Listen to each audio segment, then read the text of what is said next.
Houston, we have a podcast. Welcome to the official podcast of the NASA Johnson Space Center, episode 104, In Case of Emergency. I'm Gary Jordan, and I'll be your host today. On this podcast, we bring in the experts, NASA scientists, engineers, astronauts, all to let you know the coolest information about what's going on right here at NASA.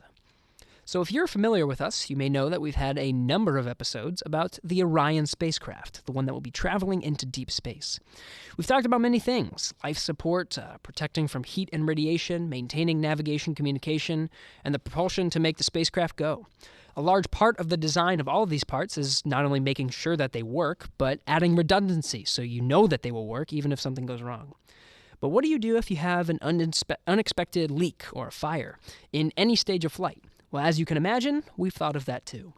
So today we're talking about how Orion and its crews will be prepared for every emergency you can think of. We're talking with Jason Hutt, Orion Crew Systems Integration Lead. His main role is to make sure that the design of all of the individual components in the Orion cockpit come together as one, in a way where the crew can complete a mission up to 21 days safely and successfully. Hutt walks us through some of the unlikely events that could happen and how the crew will be able to respond effectively to these sticky situations. So with no further delay, let's jump right ahead to our talk with Mr. Jason Hutt. Enjoy.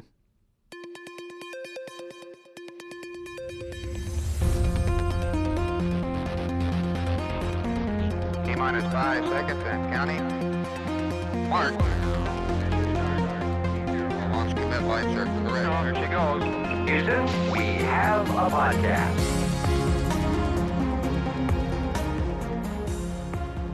Jason, thank you so much for coming on the podcast today, describing all of these crazy emergencies that could happen on the Orion spacecraft. You probably have a lot of history with space movies then, right? Yes, I do. Quite a bit. That's yes. all that is anymore, right? It's just, sure. All right, we're going to do a movie in space. What can go wrong, and how can we make a story about it? That's your job, right? Your job is thinking about what can go wrong, but except instead of how can we make a story about it, what can we do to fix it? How do we keep the crew alive, and how do we keep them safe? There we go. Okay. Yeah. So I guess we'll start there. Let's give a broad overview of what kinds of emergencies can happen to the crew on the Orion spacecraft in deep space. Well, we're looking at really anything that can threaten their lives. So we're looking at fires that, we had the Apollo 1 fire early on in our history, and that's something that we've studied that event to make sure that we don't repeat something like that. We've looked at a leak in the spacecraft. We know there's been history with the collision with the Mir program that caused the deep press on that. We look at that type of situation. And then there are other medical emergencies and things like that we need to be prepared for. While astronauts are typically the healthiest people on the planet, we still need to be prepared for things that are unexpected in those events. So that's right. That's a lot of what we prepare for, but there's also the spacecraft emergencies as well. Think of like the Apollo 13 style failure where everything goes wrong, and how do we get the crew home safely from there? Yeah. I like to think of it a lot as, if you remember, there's a standout scene there where Ed Harris as Gene Kranz is at a chalkboard talking about, here's where we are, this is where we can get to, and we can't get the crew home from here, and that's not acceptable. And really, that's part of my job, is to make sure, okay, that line always goes around the moon and back to Earth. Yes. With the Orion systems. Okay. So when it comes to emergencies, obviously there's just things that are just going to happen, and if they happen, here's what we're going to do. But you have sort of this first line of defense when it comes to Orion. You're thinking about it ahead of time, right? Right. You talked about the history. We have the Apollo 1 fire. We have collision events. Right. What do we do to just avoid those things in the first place? And I'm sure that there's a lot on Orion that has been considered, right? That's correct. And everything that we do in our requirements for the designs of the systems, we try to minimize the possibility of these emergencies happening.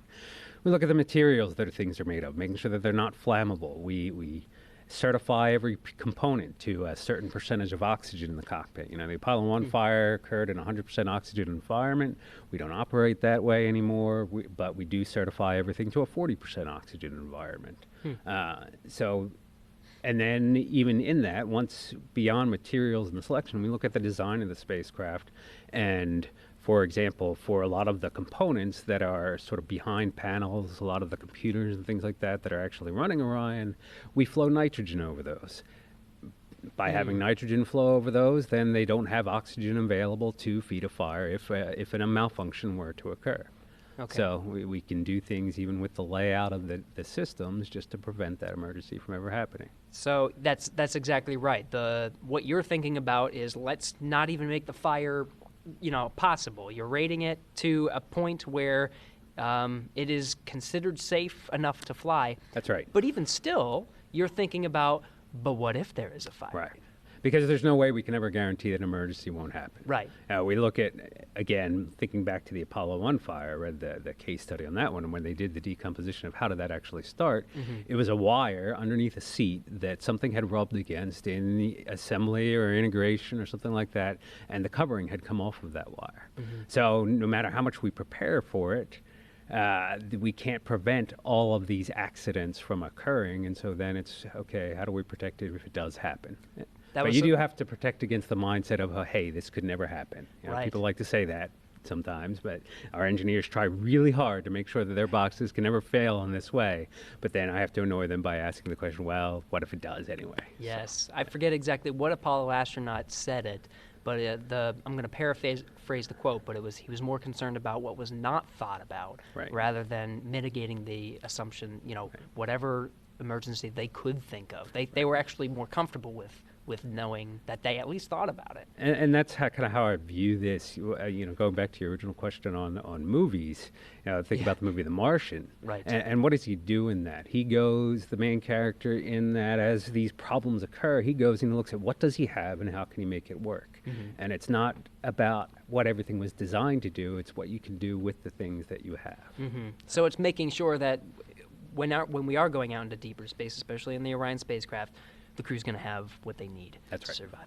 And of course, the spacecraft itself is the first line of defense, right? You already said you're rating it, you're making sure the materials are going to be more fireproof, that the environment itself, the composition of the air inside is going to be rated to an acceptable level. Because if like you said, 100% oxygen, too flammable. You can't do that. Right. And the other key piece there is Orion as a whole, the system is designed to be single fault tolerant, so that as one key component fails, we have a backup that will come online, an identical backup in some cases. Okay. Then for a few key things like communication, the main vehicle computers, we have entirely different backup systems that don't necessarily have the same functionality or capability, but they're there for survival capability. So that if we have, for example, we have 2 strings of our communication system. So basically, we have 2 sets of boxes that are redundant for us to communicate through satellite network down to the ground.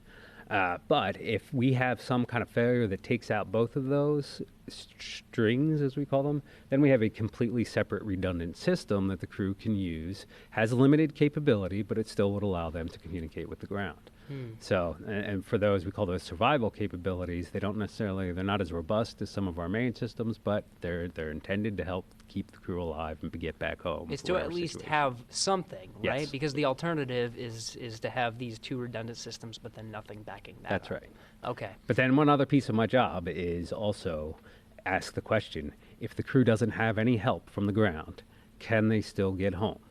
So even beyond that redundancy, we still have some discussions of how could they make this work. And we do protect for providing the crew with enough information that if they're not able to communicate with the ground in any way, that they can still make it home safely. It must be a nightmare inside your head. You're just thinking about all the different things that could possibly go wrong. All of these situations are pretty tricky. This summer, this year, we've gone through about 6 months of pulling teams together, and we would bring in the engineering teams, medical teams, Navy representatives for retrieving the crew in the ocean. We would talk through with the astronaut office, the ops team, and then every component has its own designer. And we bring all those people together and we talk through these scenarios and try to figure them out end to end. There are a lot of great minds who are working together on these things. That's incredible. Yeah. Well, let's keep going with some of the Orion first line of defense stuff. We already talked about fireproofing. We talked about some of how the communication systems are redundant, but then you got a backup. What else is already in the design of Orion to make sure that they're going to be safe in the first place? We do have micromedia protection. We haven't really talked a little bit about potential leaks. So they're on the service module, you have the multi-layered insulation, the we have basically Kevlar inside the shell of the service module. The tile protection system on Orion is sized to a certain height to help prevent micrometeorite impact and breakthrough into the cabin. So we have those types of protections as well. And then I think I've already mentioned most of the big picture redundancies and things like that, where we have backup computers and things. So these are already part of the design. You know, you have the essential idea is you have the thing that you're protecting against, fire, micrometeoroids, right? And then you have things to back that up just in case something goes wrong. You're thinking a couple levels down, right? What if this goes wrong? What if the two strings both fail? Then that third backup string also fails. Now how are they communicating? Let's go there. Let's go to some of these things have failed. How about we start with fire, since we at least started with that. All of these, you know, you've designed the materials inside to prevent fires, the environment itself, but now there is a fire. What is the crew doing? So for a fire response, one thing that we look at first is that we expect this is going to be a rapidly evolving situation. So we expect that the crew is going to need to be able to take action without any assistance from the ground. So the fire response is going to be fairly simple. Orion is fairly small. This isn't like ISS where you have to go hunting around. And I worked, or I was an instructor on ISS for about 5 years and a training lead for 3 years. And we trained, part of it was training crews on emergencies. So in that case, you have lots of time, you have lots of volume. Orion is very small. As soon as they see smoke, first thing that it's going to happen, either the vehicle will detect a fire via the smoke detector that we have in the cabin, or the crew can push a button on their control panel to enunciate the fire, and that will immediately start shutting some systems down. It'll stop air circulation so that hopefully we stop providing the fire with oxygen. And then immediately what they'll do is go get the fire extinguisher. We have a water-based fire extinguisher in Orion. And then what we have done is we've reviewed all the potential fire sources, and then we picked out what we thought was the fire source of greatest concern, and that's what we call our design to fire. For Orion, what we've picked is a lithium-ion battery in a computer that the crew is using, in a portable computer that the crew is using in the cockpit, that would be open. That is our fire source of greatest concern. Okay. So all of our systems are designed to that. And part of the reason that's our fire source of greatest concern is that the lithium-ion battery, if it were to catch fire, and you may remember there was a series of news articles or news occurrences where there were some phone batteries that were catching on fire. That's the lithium-ion battery that we're talking about here, and that I think it ultimately came down to a manufacturing defect in those batteries. Okay. So that's the type of thing that we're talking about here, and the reason we picked it is because it generates a whole lot of heat. And it also generates a lot of toxic chemicals that are then byproducts of that fire. So the crew is immediately going to grab their water-based fire extinguisher, and then they're going to empty their fire extinguisher onto that lithium-ion battery. And in order to adequately put out the fire, they're going to discharge all of the water that's in that fire extinguisher. And we need that. It has to be water for a lithium-ion battery fire because those fires get really hot, and you need a phase change, basically the water turning into steam, into water vapor, to help dissipate the heat from the fire. So they're going to put that out right away. Now, the fire itself generates some really nasty byproducts, and we've done some firebox testing at Glenn in coordination with Glenn Research Center, where we burned up some of these batteries, and then we've evaluated what comes off of those. And one of the chemicals that's introduced it's called acrolein, and it has a tear gas-like effect on the crew member. It causes burning of the eyes, stinging. And it can be very toxic for the crew. So while one crew member is most likely discharging the fire extinguisher on the fire, other crew members are going to be grabbing the contingency breathing apparatus, basically a hood that the crew member can put on that'll have some filters in it that allow them to breathe safely. And they'll put that hood on. Now, hopefully, in that short span of time, maybe about 3 or 4 or 5 minutes between noticing that you have smoke coming off the laptop, discharge the fire extinguisher, and put on the gas mask, hopefully at that point you put it out. Now, if it's something that it's not in the open cabin, if it's a piece that's behind a panel, Orion is a little bit different than past vehicles. ISS, you have fire extinguishers designed to be discharged behind those panels. We don't necessarily have that. But like I said before, we fly nitrogen, or excuse me, flow nitrogen over our computers to make sure they don't catch fire. Right. But if they do, the crew could remove a panel, discharge the fire extinguisher behind a panel if necessary. Okay. But hopefully, if we ever have a fire, it's not going to be behind one of those panels. It'll be out in the open cabin. Right. It's one of those. It has to get through these several layers of defense Right. first. It's got to be, the design of the equipment itself, the nitrogen flowing over it. Right. There's a lower probability of catching fire in the first place, but what if it does? That's where you're at right now. And we've tested those computers to shown that if a fire does start in that computer, it usually burns itself out.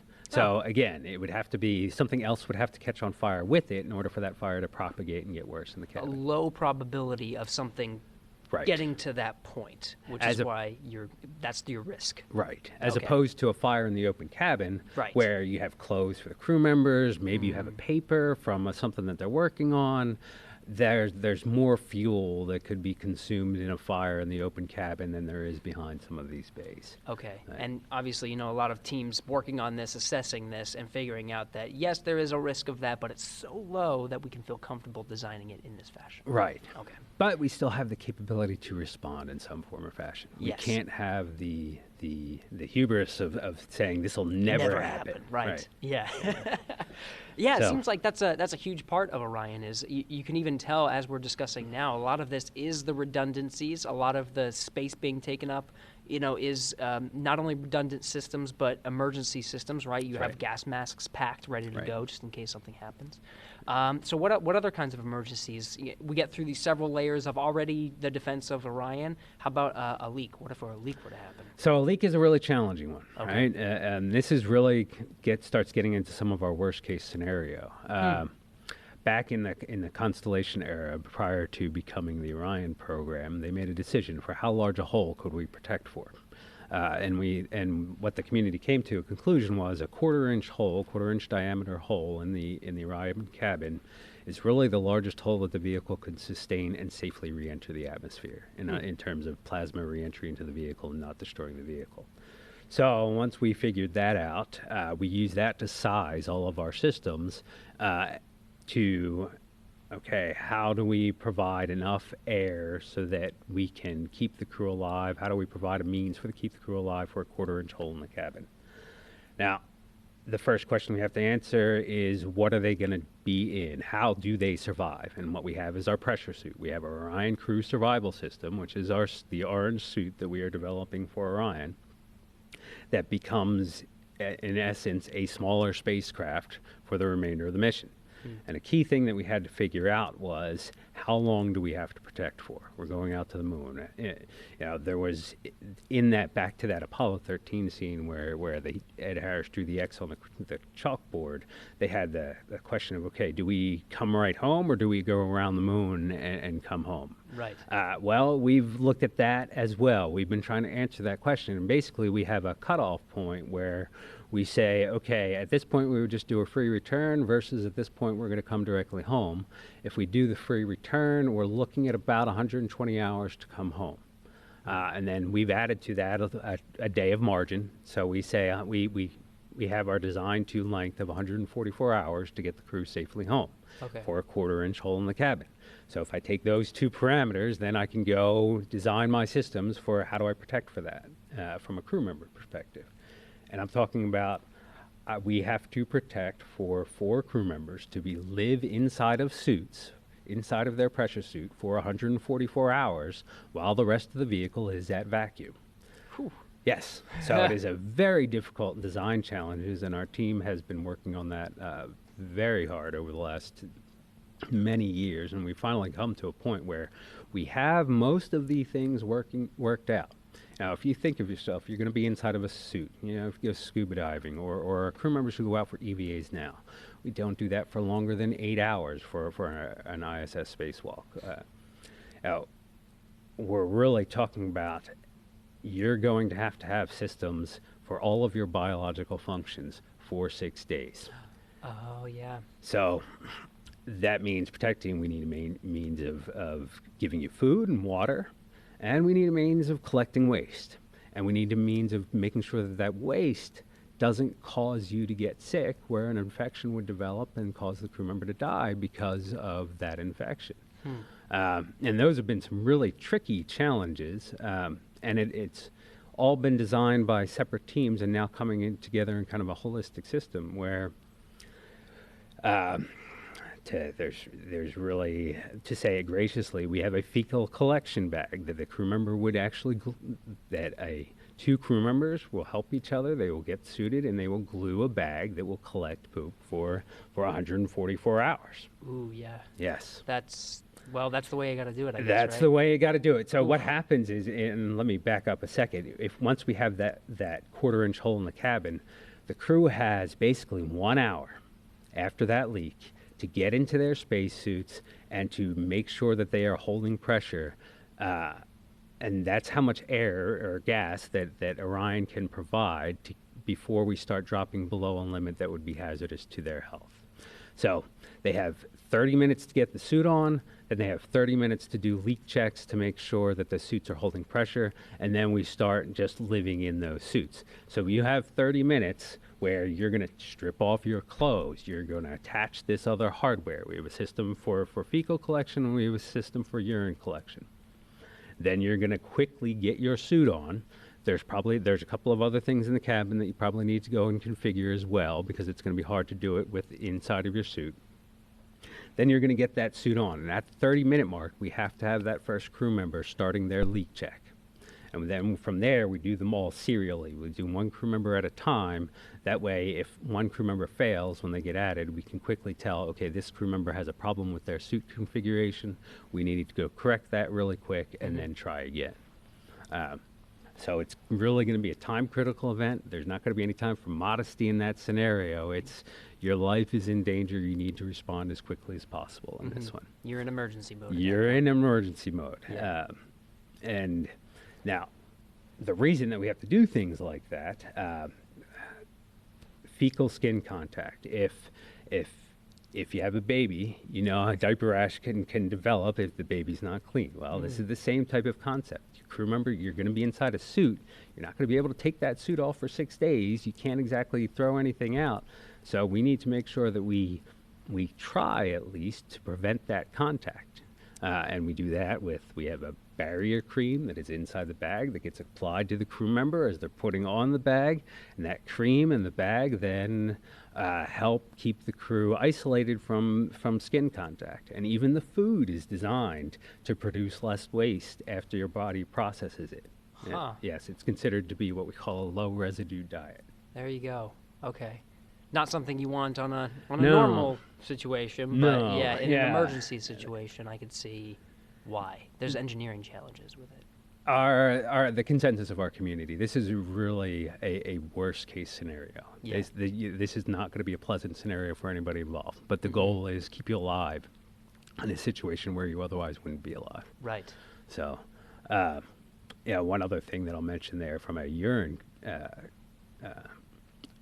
point of view, that the urine breaks down into ammonia. One of the design challenges that the team had to come up with is how do you keep that ammonia out of the suit?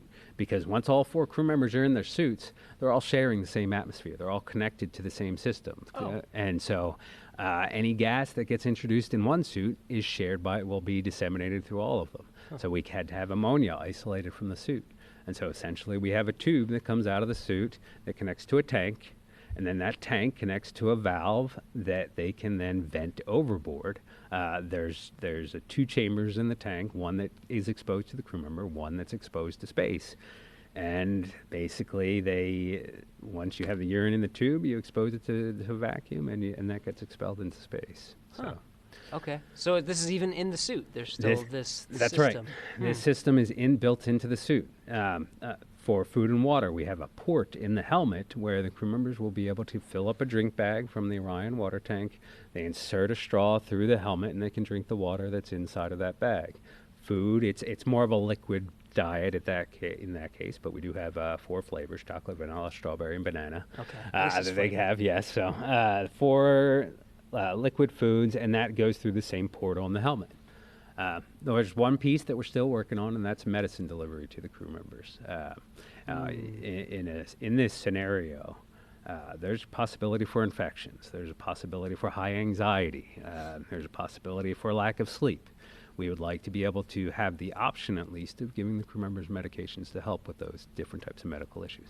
And we're still working out what's the best way for us to deliver medicine into the suit while maintaining the efficacy of the medicine. So making sure that it works as intended for the different body types, body sizes of the crew members. Okay. Yeah. And just to circle back on this, the worst case scenario would be a leak at a point where you would have to live in the suit for how much time? 144 hours. 6 days is what we're designing to. 6 days. Okay, yes. So a leak can happen at any point in the mission, but in the worst position would be you'd have to do that for 6 days. That's right, 6 days out. Which makes sense on why you would want to have the things like medicine, the things like all of these systems, right. Because ultimately it's crew survival at that point. That's right. the mode you're in.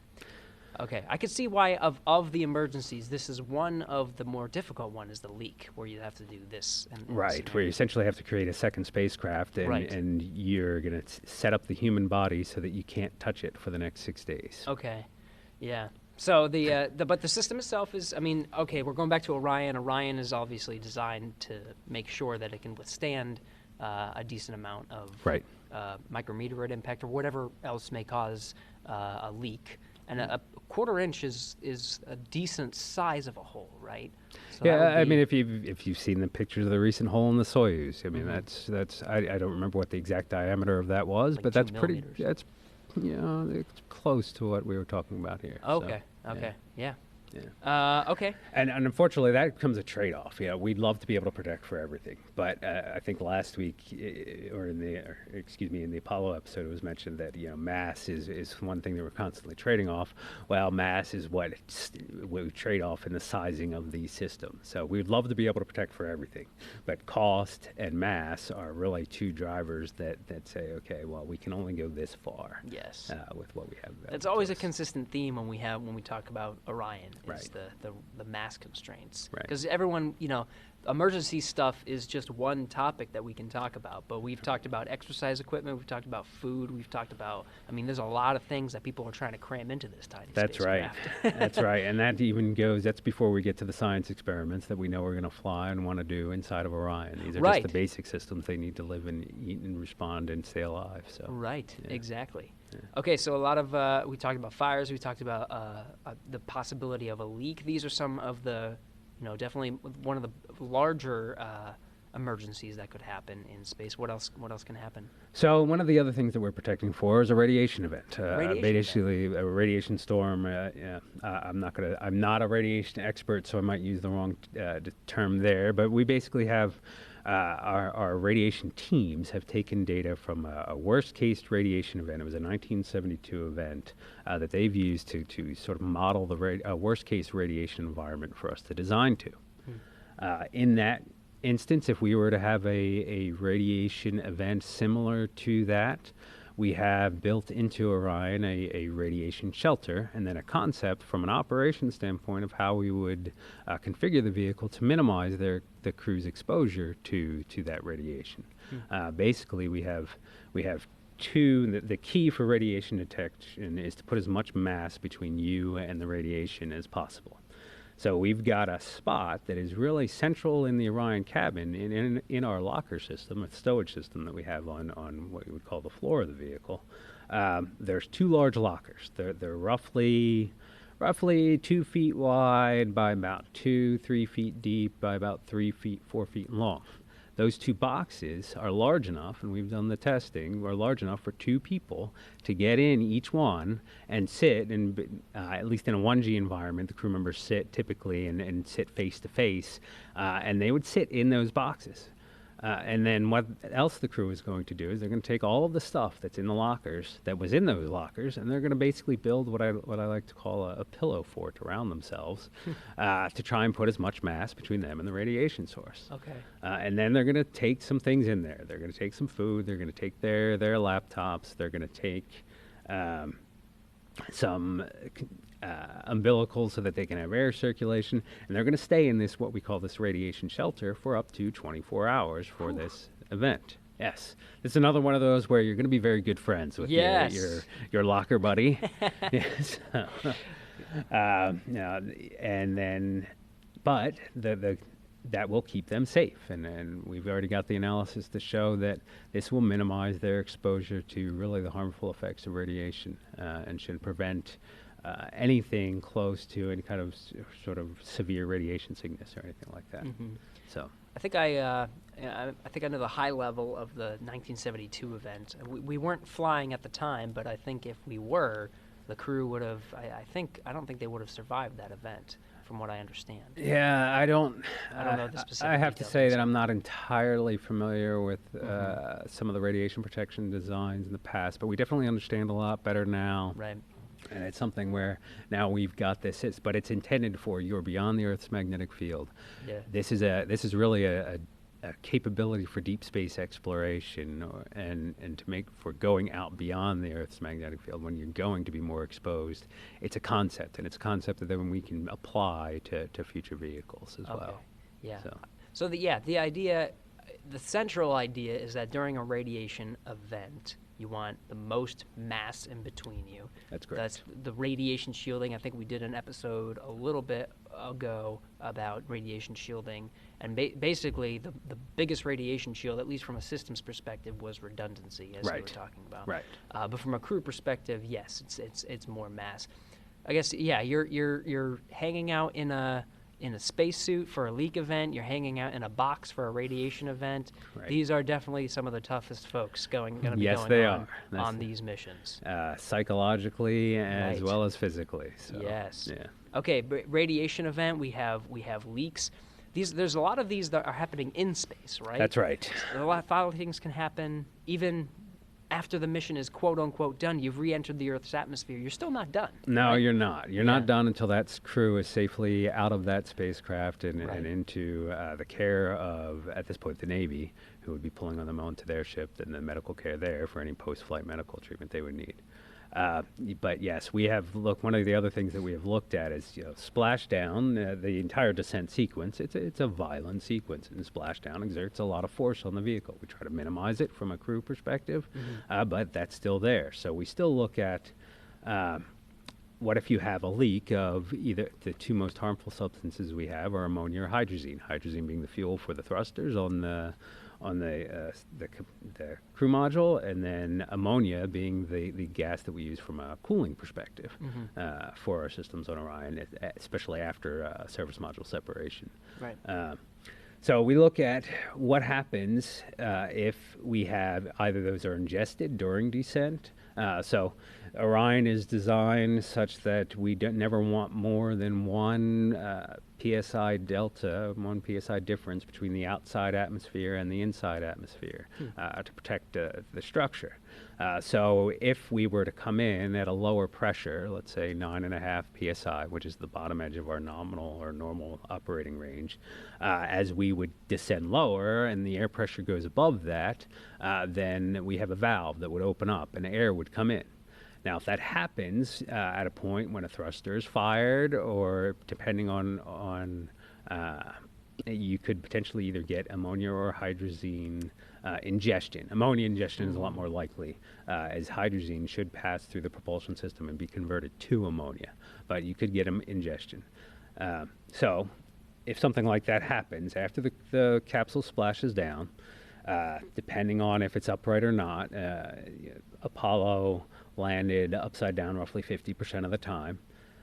So we know that we will sometimes land upside down. We have an uprighting system that will bring the capsule to an upright position, but that is expected to take around 4 minutes, maybe 7 minutes.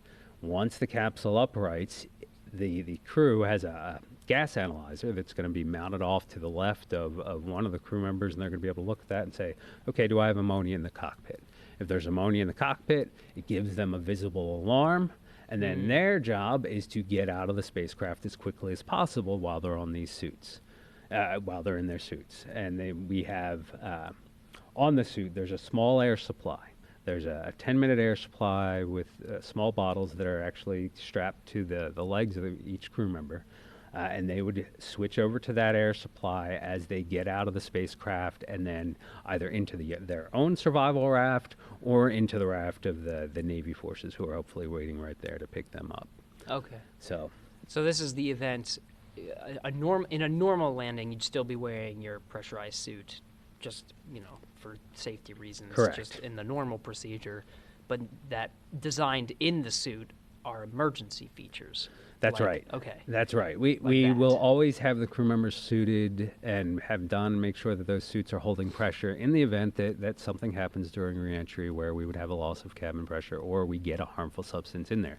Because the reality is during that entire descent phase, which you're really talking about about a 20-minute phase of the mission, crew can't do anything except stay seated and strapped into the vehicle. So if there is a malfunction that occurs or anomaly that occurs during that descent, we want them already to be prepared and in a position where they're going to be protected. So they have that, they're connected to the vehicle systems for the entire descent sequence, and then we have a separate, very small system that's really only intended to give them enough air to get out of the spacecraft after they splash down. Now, we all know that as the crew readjusts to normal gravity, it's more difficult to move. They may be moving a little bit more slowly. Our system is designed to allow the crew members to get out within 3 minutes after splashing down in the ocean. But we provide them 10 minutes worth of air. They're going to have a rush of adrenaline at that point. They're going to know that they're in a potentially harmful situation, and they're going to make their best effort to get out of the spacecraft as quickly as possible.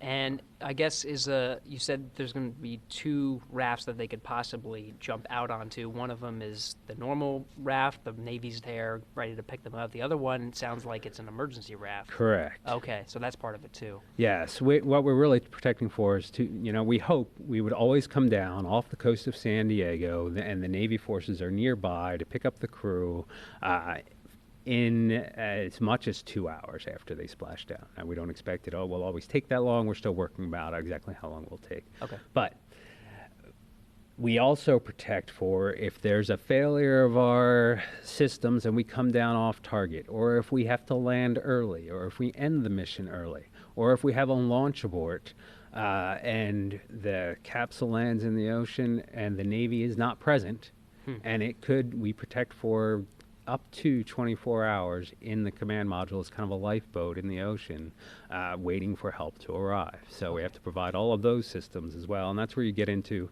the raft that they could deploy on their own if the Navy wasn't there. Okay. Yeah, they must do a lot of testing when it comes to Orion, not only just working the Orion itself, but going through all of these emergency situations. Yes. Wow. And we do a testing piece part. We try test out some of the components on their own. We've done some testing of the life raft and things like that at a wave pool at Texas A&M and some in our neutral points. Yes. Wow. Well, we got to make sure simulate everything. That's right. Yeah. As much as we can. We've done some firebox testing where we take tablets and laptops and we put them in and we burn them up and see what comes off of them, and then test our filters to make sure that they're removing everything. Okay. Yeah. So we do that piece part testing. We're going to do tests to make sure that crew members can put on a suit in 30 minutes. That's going to be a very critical one for us. Oh yeah. We can't test all of these things. We don't want to expose people to some of these chemicals. We don't want to. That makes sense. Yeah, put them in a suit for 6 days. Right. So we test them in piece parts, and then we try to do some analysis to show, okay, we have enough oxygen, we have enough capacity, things like that to show. Yeah. We will do some demonstrations during the missions. We're talking about, for the radiation shelter, putting that together on EM2 just to demonstrate how feasible, how quickly can they get that assembled that allow us, does the configuration actually work, or do we need to provide some additional restraints to help the crew members in this scenario, or do we need to come up with a different concept altogether? Wow. So. Again, it must be a nightmare inside your head. There are lots of contingencies that we have to protect for, but it's not nearly all me. We have it's a large team who are working on these things. So I get a lot of help from a lot of different areas. We've got 50 years of human spaceflight experience to pull from. Yes. We try to use those lessons learned wherever we can. I've been here coming up on 20 years. 17 of that was on the ISS program, and like I mentioned, a lot of that was in emergency.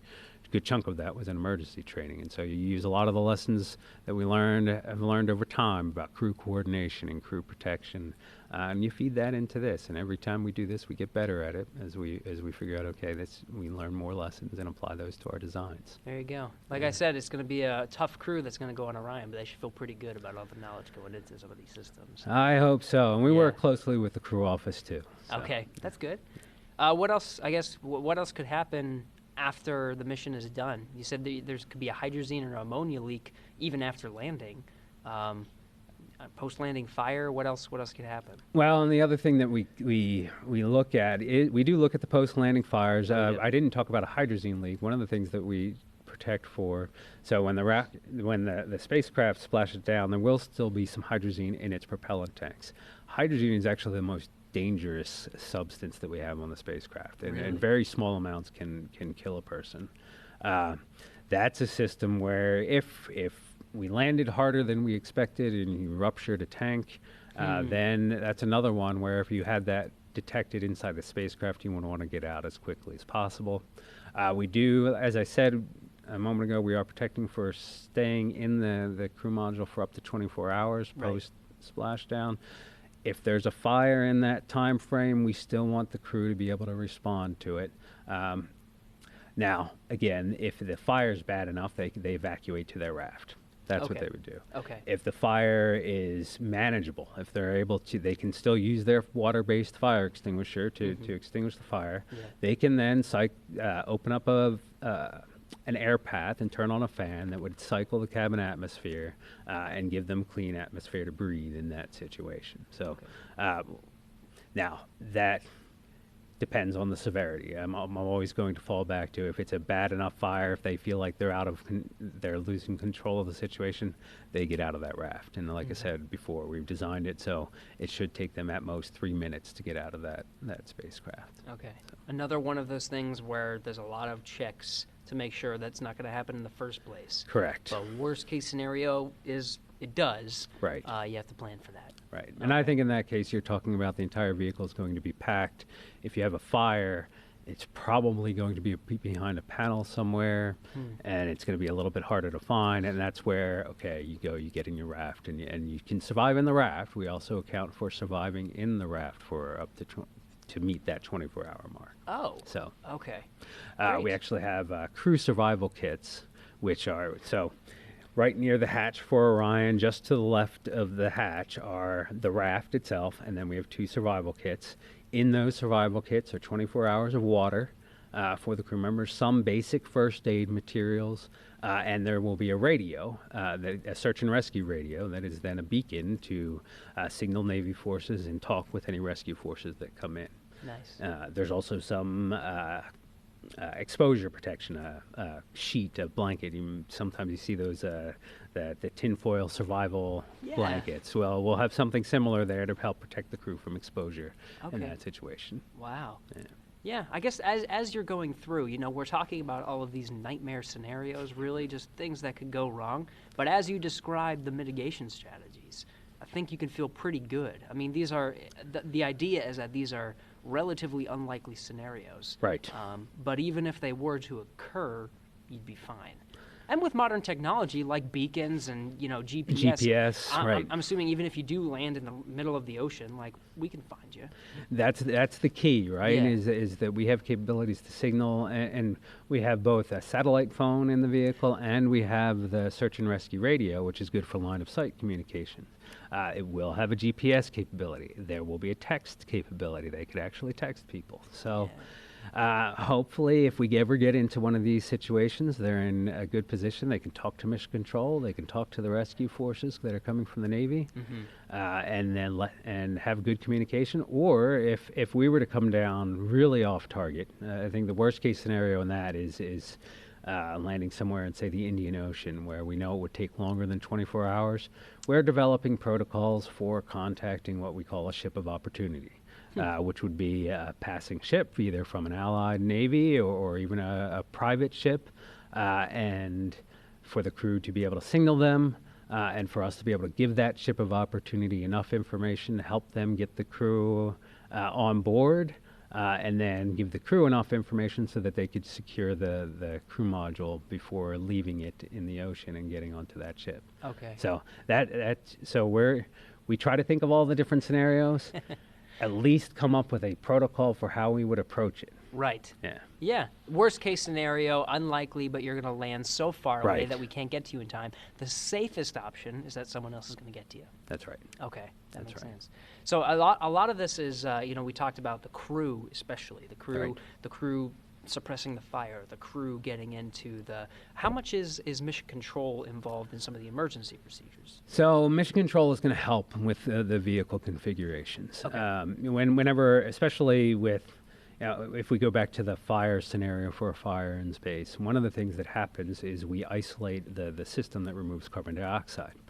And we do that because the absorbent material that's going to remove that carbon dioxide could get poisoned by some of the byproducts of the fire. So as soon as we get to a point where the fire's out and the crew is starting to clean back up again, well, we've got 4 crew members. That CO2 is going to be building that carbon dioxide is building up in the cabin. So we need to be able to remove that again. Well, the ground team is going to be looking at, okay, what's our best option for reconfiguring our system to restore carbon dioxide removal capabilities?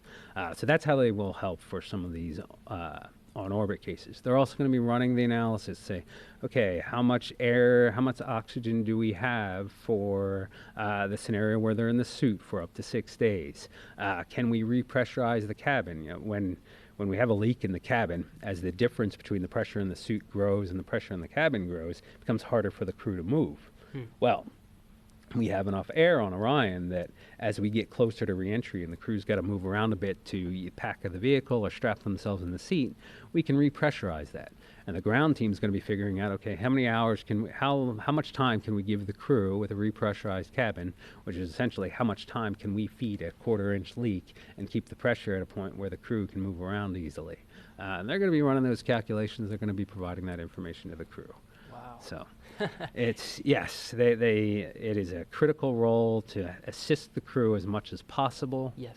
And then that's the mission team, or the configuration of the systems. You've also got the medical teams, and we're going to be in contact with the crew as much as possible in those scenarios, evaluating their condition psychologically, evaluating their condition physically, providing any recommendations or advice we can to them in terms of medications or any other procedures. If we have a medical emergency on board, that's one other thing we haven't really talked about. But if there's a heart attack or something worse, we have a med kit that's on Orion. We've evaluated how would you restrain a patient, we're in the process of evaluating how would you administer CPR, and then again, what capability, what communication, what video can we give to the doctors that are on the ground, the flight surgeons that are on the ground, so that they can see what condition the crew is in and provide the crew with some guidance on Yeah, that. that's huge. Having the eyes and ears of a trained doctor, Absolutely. at least connecting remotely Absolutely. in an emergency situation. That's pretty big. And that's another big one for also after you land in the ocean. Yeah. If all 4 crew members are, so in this scenario where we've been in the spacesuit for 144 hours, there's the possibility that after we splash down the ocean, that the crew members might not be able to do anything. They may not be able to take action. Maybe they will, maybe they won't. But from a conservative standpoint, we say, okay, let's assume they can't take action. What we need to happen, and we've gone and we've defined an automated sequence that would shut down the vehicle as quickly as possible, allow the Navy to move in as quickly as possible, and get doctors inside that spacecraft to help out the crew as quickly as possible. Because that's when the crew is going to be in need of immediate medical attention, and we want to make sure that we've set up for that, and that can happen as quickly as possible. And the key thing you can plan for is time. That's right. Just to make sure you're doing it as That's right. quickly as possible. Yes. So here's an interesting question, just based on the things that we've thought about, right? Obviously, I'm learning things about emergencies. There's things that I've never thought about. when is enough, and how do you know that you are in a good position that you can say we're ready to fly? So when is enough? It is always a difficult question. Yeah. And we look at failure probabilities, and we look at what's the probability of this thing catching on fire? What's the probability of a micrometeorite impact? We try to draw a reasonable line. And then we are always, we mentioned the two variables for mass and cost. What can we do within our budget? And my role in this as crew systems integration is to make sure I have to be able to tell our program manager that we can respond to a fire from that start of the event to getting the crew home. We can respond to a leak from the start of the event to getting the crew home. And so I bring all of those different engineers, doctors, military personnel in, and we talked through everybody's piece of it, and we make sure that all of those pieces connect together with the design that we have. If I find a gap, if I find that we have an issue where, and we've been working through some of our challenges, say we need extra filters for removing smoke or something like that, then we take that forward to program management, and we have a discussion of, here's where we see a gap in our response. Here's how much it would cost for us to add this.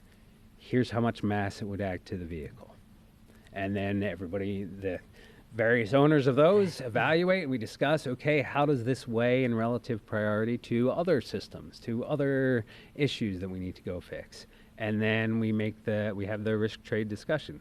If it's something where it's going to affect the ability of the crew to survive in this situation, well, it's going to get funded, typically. Or we're going to have a very hard discussion about what is the real risk here, and can we really get comfortable with accepting that risk? Okay. Yeah. So, interesting. You have to really, I guess, it's about comfort. It's about, and I think this is a key point, is based on your discussion, it's the number one priority is crew safety. And then, I guess, trickles down is mission success, integrity Correct. of the vehicle. But number one, in all of these scenarios that you're talking about, is the safety of the crew. Like you said, the time of the event to the time you get the crew home. Once an emergency starts, there's no guarantee that we can resume the mission. Yeah. And my main focus at that point is getting the crew home. Okay. If we can return to our normal or close to normal operations, that's great. Yes. But my real main concern is making sure we keep the crew alive and get them home. Right. And that's your job. Your job is to think about the worst case scenario where That's right. the situation is that we are getting the crew home. And that's where we go through and we kind of try to pick out what's a most likely fire source that could be a biggest problem to us. What's the largest hole that we can protect for? What are the most dangerous chemicals that are in the spacecraft that we need to make sure that we have protection against? Yes. So we're talking about Orion, obviously, right? This vehicle is a deep space vehicle. And the missions that we've been talking about so far are some of the ones that we know are coming up in the near future. That's right. The ones to the moon, the ones around the moon. We're talking about basically lunar missions. You're talking about from the time of the event, 6 days you'd have to be in a pressurized suit for a lunar mission. that's right. Right? So what do we have to change? What do we have to adapt? What do we have to think about for missions even deeper in space? Well, I'll start with Gateway. We're working with the Gateway team now. There are missions that would take Orion farther than 5 days from home. And so we have to have a discussion of if we have a leak in the spacecraft and we're farther from 5 days from home, do we have a way to address that? Is it possible to still dock with Gateway and use that as a lifeboat or a place to stay for a few days till we get to a point where we're only 5 days away from home? Fire is a relatively similar process in terms of you have the capability to extinguish the fire. That, again, comes down to if you can't get your atmosphere breathable, then you would get into the suit and you have 144 hours of capability. So that's a real key one. But then the other thing to think about is as we go in even farther is the number of crew members and things like right now we have a radiation shelter that can handle 4 crew members within the Orion spacecraft. Is Orion part of the architecture that goes to Mars? Do you have that radiation shelter, or do you need a larger radiation shelter? If you have something, some of our commercial companies have looked at really kind of a large-scale vehicle. How are you going to protect all of those people in that type of environment? What kind of systems do you have? And you're talking about scaling up systems from 1 or 2 up to 4 right now, up to more than that. So we have to. The big key is how far are you away from home? What other assets do you have out there that you can use? And then, are you comfortable with either not covering something and just accepting the risk that this won't happen, or do we need to provide some changes to the system? One of the things that's been mentioned as part of the gateway architecture is having our commercial providers provide supplies, just like they do for ISS. Do you bring separate emergency equipment or more air or more water so that you can use that gateway as a platform or a lifeboat to keep you alive for a little bit longer in space if you needed to in an emergency? So. Okay. Yeah, still a lot of steps, right? Yes. As we go further out, obviously, even just talking about this, all of the different emergency situations, this is just to get on and around the moon. That's right. And around, I mean, as you go further, it gets way more complicated. Right. Yeah. And there comes a point where you can't, and you go into this, and you can't protect for everything. Sure. So again, you try to give the system enough capability, going back to the Martian example where, here's the design you have. Hopefully we've given you enough that you can take that and you can adapt that in a way that allows you to get safely home no matter what the actual situation is. Hopefully we've avoided from Apollo 13 the square peg in the round hole when it came to the CO2 cartridge, so that if you have to use something beyond its intended purpose, you still have that capability available to you. There you go. Well, Jason, I think after this discussion, I feel pretty good about the Orion spacecraft. I'm not an astronaut, but honestly, after going through all of the different emergency scenarios, all the things you've thought about, you and your teams, obviously, to make sure that the crew is going to be safe, I think we can feel pretty good about some of these missions coming up. I hope so.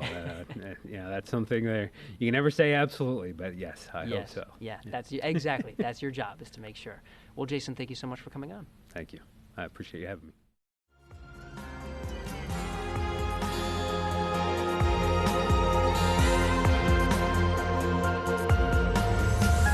Houston, go ahead. Stop of the space shuttle. Roger, 0J, and I feel fine. Shuttle has cleared the tower. Attainment dates for all mankind. Actually, a huge honor to break a record like this. Not because they are easy, but because they are hard. Houston, welcome to space. Hey, thanks for sticking around. So today we talked with Jason Hutt about some of the unlikely emergencies that could happen on the Orion spacecraft and how we are prepared for them. So if you've, again, listened to us before, you know that we've gone through some of the 5 technologies from the article, Top 5 Technologies Needed for a Spacecraft to Survive Deep Space. And today we talked about if any of those systems go wrong, what we are going to do about them.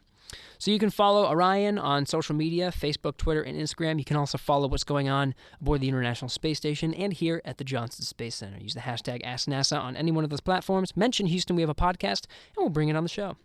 So this episode was recorded on November 20th, 2018. Thanks to Alex Perryman, Bill Stafford, Pat Ryan, Laura Rashawn, Barb Zelon, Kylie Clem, and Rachel Kraft. And thanks again to Mr. Jason Hutt for coming on the show.